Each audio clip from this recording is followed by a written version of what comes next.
queridísimos hermanos.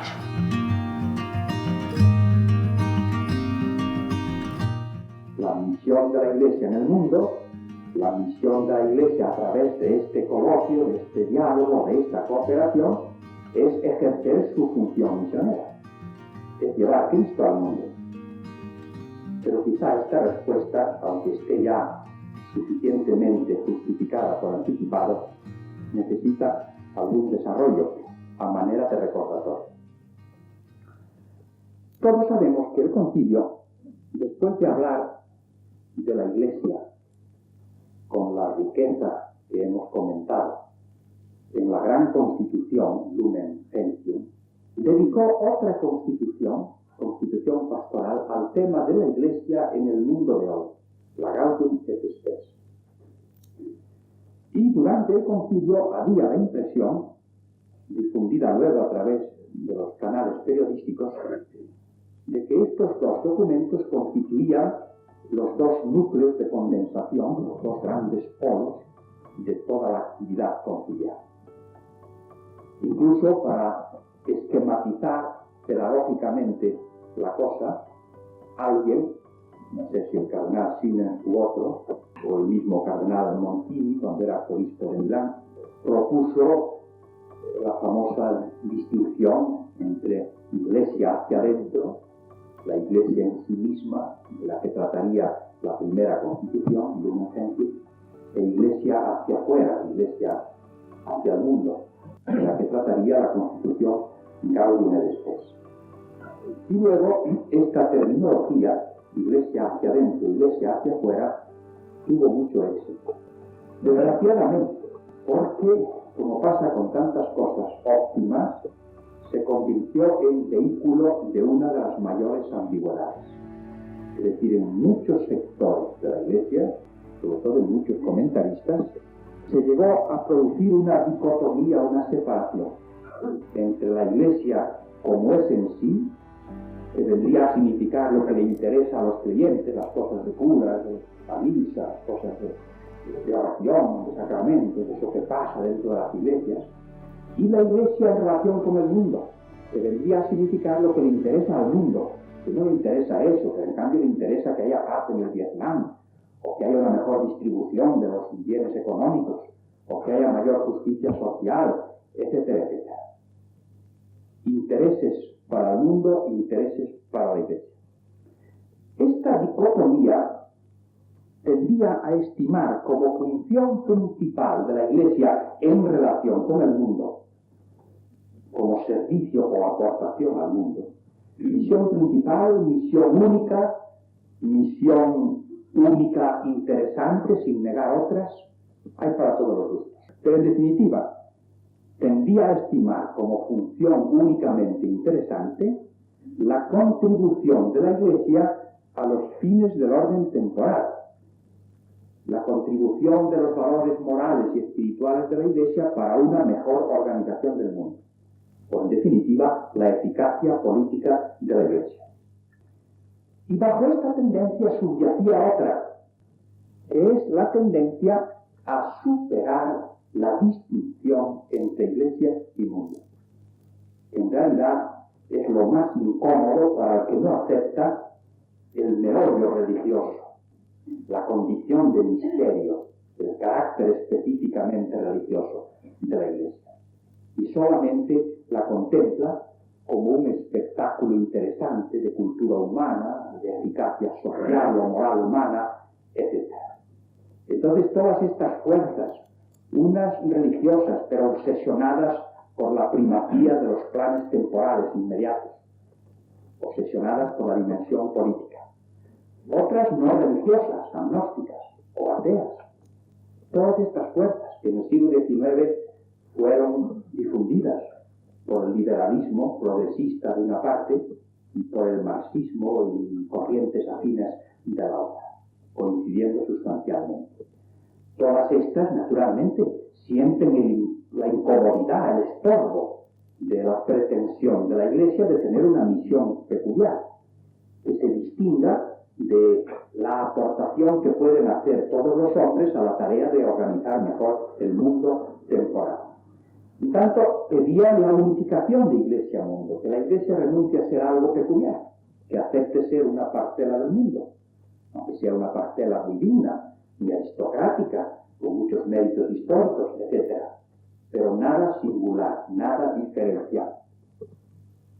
Y sin embargo, no solo en virtud de lo que hemos apuntado ya, sino por declaración explícita y reiteradísima, con prolicidad, por el concilio, en esta misma constitución que trata de la presencia de la Iglesia en el mundo de hoy, la Gaudium et Spes, la Iglesia es para el mundo lo mismo que es en sí misma. No es una cosa en sí y otra cosa para el mundo. No le puede ofrecer al mundo más que lo que ella es en sí misma. O dicho simplificando, no tiene más aportación para el mundo que la aportación religiosa. Si recuerdan, la contextura, el entramado de la Constitución Gaudium et Spes, notarán que sintéticamente se reduce a la siguiente. La Iglesia manifiesta que ella siente gran interés, se siente solidaria con las preocupaciones de los hombres y con los valores más o menos puros que viven los hombres, o por lo menos intentan vivir. Pero añade enseguida que esta solidaridad no es para quedarse en el nivel en que tales preocupaciones o valores son vividos por muchos hombres, sino para elevarlos hacia lo alto, hacia su fuente divina. Los valores humanos que interesan a la Iglesia y sobre los cuales ella dice que puede aportar algo desde su propia misión son de tres clases y constituyen las tres grandes partes en que se divide toda esta Constitución. Los referentes a la persona humana, a la dignidad de cada hombre, al sentido del hombre. Segundo, los referentes a la sociedad, a la comunidad humana. Y tercero, los referentes al dominio de la tierra, a la cultura o al trabajo. En el fondo es lo mismo. ¿Qué es lo que puede hacer la Iglesia en relación con estos tres sectores de valores? La dignidad de la persona humana, la sociedad humana, el dominio técnico, científico, etc., de la tierra por parte del hombre. La respuesta explícita de la Constitución Gaudium et Spes es, primero, enseñar a los hombres a buscar el enlace de estos valores con su fuente, que es la que les da sentido y consistencia, Dios. Es decir, enseñar a los hombres que estos valores, que admirablemente sienten muchos, aún sin entenderlos, no son naturales, puramente humanos, sino que son manifestaciones de Dios. Segundo, suscitar por debajo de las inquietudes o de las preguntas, de los interrogantes de los hombres, que ella comparte, los interrogantes profundos que los hombres muchas veces tratan de disimular o no captan, que sin embargo son los que dan significado a todos los demás. Los interrogantes sobre la vida y sobre la muerte, los interrogantes sobre el origen y el fin, los interrogantes sobre el sentido, en una palabra, del vivir humano. Que lean o relean el número 10 de esta Constitución Gaudium et Spes, notarán con qué eficacia punzante señala el concilio la necesidad de escarbar por debajo de las inquietudes o de las preguntas que hacen los hombres. Y solo con esto ya queda dicho que es una pésima táctica apostólica o misionera la que se practica a veces, cuando el apóstol de turno se limita a registrar las inquietudes o los planteamientos de los hombres. No es esa la función del apóstol, sino escarbar y obligarle respetuosamente a plantearse las preguntas que llevan el fondo y que son las únicas para las que da respuesta a la Iglesia y de las que depende toda otra respuesta. Y tercero, además de referir los valores, las inquietudes, las aspiraciones humanas a la fuente divina, Además de buscar la raíz íntima de los planteamientos, de las interrogantes del hombre, de la vida humana, la Iglesia ofrece precisamente como solución, como sentido para estos interrogantes, concretamente a Cristo. No lo divino vagamente formulado, sino lo divino concretamente encarnado, manifestado a Cristo. Y así, si repasan todos los capítulos de esta famosa Constitución Gaudium et Spes, verán que el plan de los mismos se repite siempre, machaconamente. Presenta acerca del hombre el tema, el problema de la dignidad de la persona humana, lo mismo acerca de la sociedad, la vida comunitaria, lo mismo acerca de la vida cultural o del esfuerzo, del trabajo humano por dominar la tierra. E inmediatamente hace 2 o 3 operaciones en párrafos sucesivos que se repiten simétricamente. Primero, proyecta sobre esas realidades la luz que ofrece el Evangelio, que no es toda la luz que podemos utilizar, pero es decisiva, porque es la que da el sentido final de esta realidad y por tanto permite orientar el esfuerzo según un rumbo acertado, el sentido en relación con Dios. Y ahí es donde habla del ateísmo como una negación del ser mismo del hombre, ya que el hombre no puede ser hombre si no es abierto a lo divino. Ahí es donde habla de los obstáculos de la libertad y por tanto de la dignidad personal del hombre, radicalmente el pecado. Ahí es donde habla de la conjunción armónica de la persona y de la sociedad, que no se pueden enfrentar porque la persona es fin y sin embargo no se realiza a no ser en sociedad, y no se puede tampoco afirmar una subordinación de uno a otro porque se integran mutuamente. Del amor fraterno, de la Iglesia como factor de paz en cuanto que es sacramento, signo, gracias a Cristo, de la unidad superior, de la unidad que sube hacia arriba, no hacia abajo, y del dominio de la tierra como conforme a la voluntad de Dios, dominio en nombre de Dios.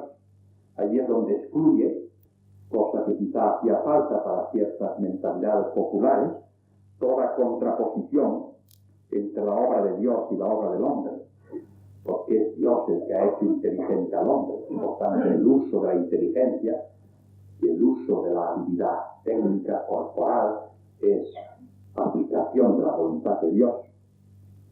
Ahí es donde dice que todo este esfuerzo tiene que estar subordinado al bien superior de las personas, y ahí es donde dice, proyectando la luz del Evangelio, que todo el esfuerzo de dominio de la tierra tiene que realizarse conforme al espíritu de pobreza, conforme al espíritu de la bienaventuranza, que es la condición esencial para que ese esfuerzo dé rendimientos humanos y no sea un modo aparatoso de fabricarse nuevas cadenas. Pero junto a esta iluminación que nos enseña el sentido de estas realidades, en párrafos más adelante, simétricamente distribuidos según los 3 temas, dignidad de la persona, sociedad, vida comunitaria y dominio de la tierra, el concilio insiste continuamente en que el Evangelio, además de ser una luz, es una fuerza, un poder salvador. No solamente nos dice lo que son las cosas y cuál es su sentido, sino que nos ayuda a utilizarlas dignamente. Y sobre todo, y aquí está la clave de la Constitución, el concilio lo que quiere enseñar es que la realización plena de la dignidad de la persona, la conquista de la libertad personal, de la perfección, la realización plena de la vida social en la que se fundan armónicamente los intereses de cada uno con los intereses de todos, en que sea verdad el amor, que es bien de todos, sin exclusión alguna, sin egoísmo, en la que sea realidad el dominio auténtico de la tierra, que el hombre sea verdadero rey o señor del universo, y no un rey esclavizado, como de hecho es a través de los tiempos. Esto solo es posible, dice el concilio, según el Evangelio, después de los tiempos. Esto lo hará posible Cristo, que ha resucitado, y que a semejanza de su resurrección transformará el mundo entero. Es decir, esto es un objeto de esperanza. Esto no es un objeto de conquista. El fin supremo del hombre es, según el término técnico, escatológico. Es decir, más allá de las programaciones y de las posibilidades temporales del mismo hombre. Y por eso, en tercer término, además de esta iluminación y además de este recordatorio de que el sentido auténtico de todas las posibilidades humanas está más allá de estas posibilidades, es objeto de esperanza, el concilio insiste en esta misma constitución en la armonía de dos grandes actitudes: la actitud religiosa, unión con Dios en Cristo, transformación interior, vida de hijos de Dios, con todo el cortejo de actitudes, de virtudes, de estímulos que esto supone. Actitud de peregrinación. No tenemos aquí morada permanente, estamos de camino, caminamos en esperanza hacia una consumación final que será la realización perfecta de las aspiraciones humanas, pero no será el fruto de la acción humana, sino del don de Dios. Y junto a esta actitud, que es la esencialmente religiosa, pero como exigencia de la misma, la entrega generosa, solícita, lúcida, eficaz, perseverante a la tarea que durante el tiempo tenemos entre manos. Hay unos cuantos párrafos, como saben, en esta Constitución que destacan de una manera muy exigente esta necesidad de entrega al trabajo, al quehacer de construcción o de reconstrucción o de mejora de las condiciones de la vida temporal.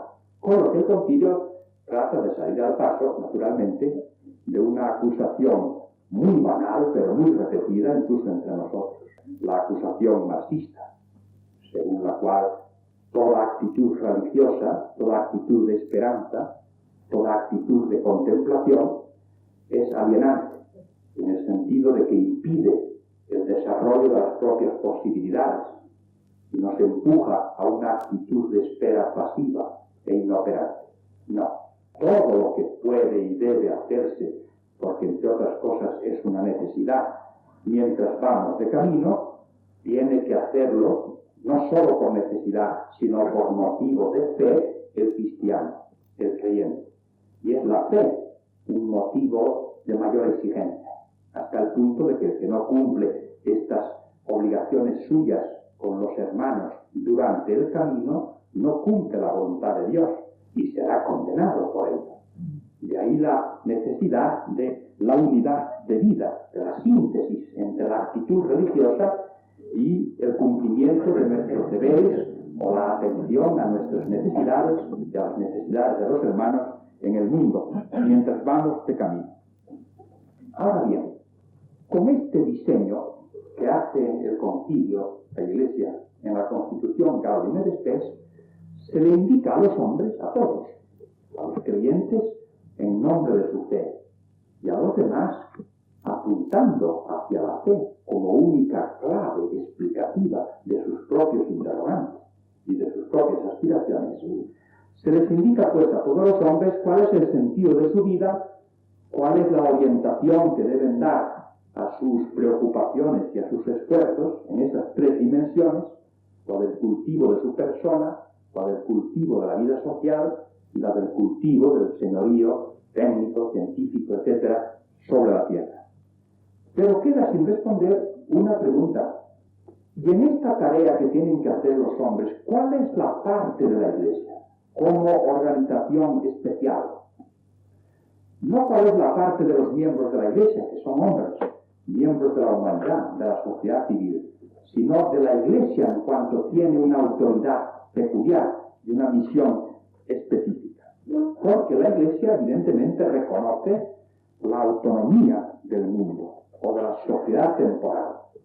no la autonomía en relación con Dios, cuya voluntad la Iglesia propone, sino la autonomía en relación con la autoridad de la Iglesia, con la misma luz de la Iglesia, autonomía científica, autonomía técnica, autonomía jurisdiccional y hasta autonomía moral, en cuanto que hay muchas decisiones que son fruto de una valoración prudencial de las circunstancias, de lo que es más conveniente en este momento o no lo es, y esta decisión, hija de la virtud de la prudencia, en el orden de las cosas temporales, en orden político, social, económico, no corresponde a la Iglesia, corresponde a los ciudadanos, aunque sean también miembros de la Iglesia. La respuesta es sencillísima. Bien, la respuesta global es que la Iglesia coopera con esa tarea del mundo ejerciendo su propia misión religiosa, no de otra manera. Esto lo repite tantas veces el concilio que resulta increíble que años después del concilio se haya oscurecido. La Iglesia nunca hace nada que no sea un hacer religioso. Y si hace algo que no sea un hacer religioso, no es acción de Iglesia. Y si lo hace interfiriéndose en la competencia de otras sociedades o personas, sería una extralimitación de la Iglesia. Ahora bien, esto se dice pronto, pero quizá a la luz del mismo concilio y en esta forma esquemática que he anunciado, conviene exponerlo con un poquitín más de desarrollo, a toda prisa. Dice en el número 11 de la Gaudium et Spes que la misión, y en otros muchos, claro, que la misión de la Iglesia y su aportación al mundo es exclusivamente religiosa. Y leo textos literales.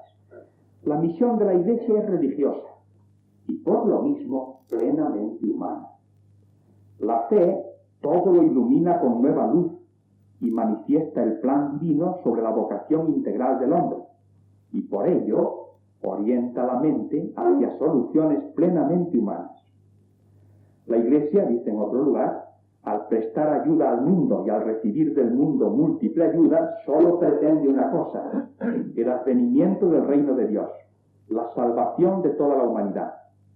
¿Qué es lo que hace la Iglesia?